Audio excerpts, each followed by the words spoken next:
Hi hello friends, இன்றைக்கி என்ன பார்க்க போகிறோன்னா வல்லாரக்கீரையோட பொரியல் தான் பண்ண போகிறோம். வல்லாரக்கீரைக்கு தேவையானது கடாயில் எண்ணெய் வச்சு, கடாயில் எண்ணெய் காஞ்சிருச்சு. கடலை பருப்பு, உளுந்தம்பருப்பு 1 டீஸ்பூனு. அடுத்து காரத்துக்கு பச்சை மிளகாய் 2, வெங்காயம் கொஞ்சம் நிறையா போட்டோன்னா கொஞ்சம் நல்லாயிருக்கும் கீரைக்கு.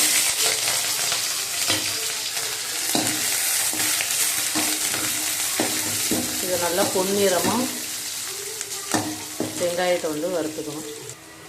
பொன்னிறமாக வறுத்து எடுத்தாச்சு. அடுத்து கீரையை பொடிசாக அரிஞ்சு எடுத்ததை இப்போ அதில் போடுறோம். கீரையை நல்லா கிண்டி விட்டாச்சு. வல்லாரக்கீரை பொரியல்லாம் நாங்கள் செஞ்சதே இல்லை, இதுதான் ஃபஸ்ட் டைமு. எப்படி இருக்குன்னு பார்ப்போம். உப்பு கொஞ்சம் ஆட் பண்ணிக்கோங்க.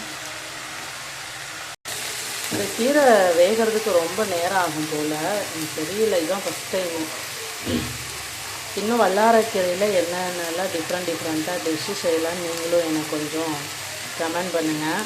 எனக்கு தெரிஞ்சதை பண்ணியிருக்கேன். ஓகே, இந்த கசப்புக்காக தேங்காய் பூ போட்டால் நல்லாயிருக்கும்னு சொன்னாங்க. ஸோ ஃபைனலி தேங்காய் பூ போட்டு வல்லாரக்கீரையை ஃபினிஷ் பண்ணிடலாம். பாய்.